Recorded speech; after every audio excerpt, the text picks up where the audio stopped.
DB প্রধানের দায়িত্ব নেওয়ার পর শনিবার সকালে আনুষ্ঠানিকভাবে ডিএমপি মিডিয়া সেন্টারে মিট দ্য প্রেসে সাংবাদিকদের সাথে পরিচিতি এবং বিভিন্ন বিষয়ে কথা বলেন ঢাকা মহানগর পুলিশের গোয়েন্দা শাখার অতিরিক্ত কমিশনার রেজাউল করিম মল্লিক। এ ধরনের ভয়াবহ বিপর্যয়ের সম্মুখীন পুলিশ বাহিনী ইতিপূর্বে কখনো। তিনি জানান, ডিএমপির গোয়েন্দা পুলিশ কার্যালয়ে থাকবে না আর কোনো আয়নাঘর। এখন থেকে ডিবি অফিসে মানুষ ন্যায় বিচার পাবে বলেও প্রত্যাশা ব্যক্ত করেন রেজাউল করিম।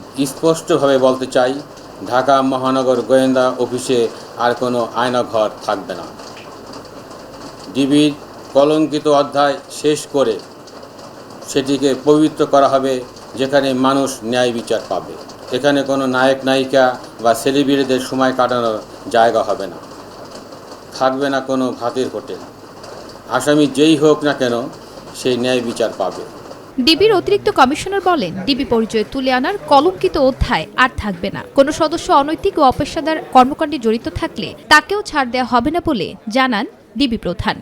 আমি যতদিন ডিবি প্রধানের দায়িত্ব পালন করব, ন্যায় নীতি, পেশাদারিত্ব ও সততার মধ্য দিয়ে দায়িত্ব পালন করার চেষ্টা করব ইনশাল্লাহ। যারা ভুক্তভোগী এবং অসহায় তাদের কথা শুনব, তাদেরকে কিভাবে আইনগত সহযোগিতা করা যায় সেটি দেখব। ডিবিকে মানুষের আস্থা ও ভালোবাসার স্থান হিসেবে প্রতিষ্ঠিত করতে চাই। নতুন স্বাধীন বাংলাদেশে ডিবি অফিস হবে ভুক্তভোগীদের ভরসা স্থল। রেজাউল করিম মল্লিক আরও বলেন, এখন থেকে ডিবিকে শুধু অপরাধীরাই ভয় পাবে। যতদিন ডিবি প্রধানের দায়িত্ব পালন করবেন, ন্যায়নীতি, পেশাদারিত্ব এবং সততার সাথে ভুক্তভোগী এবং অসহায়দের সহায়তা করার কথা জানান নতুন ডিবি প্রধান।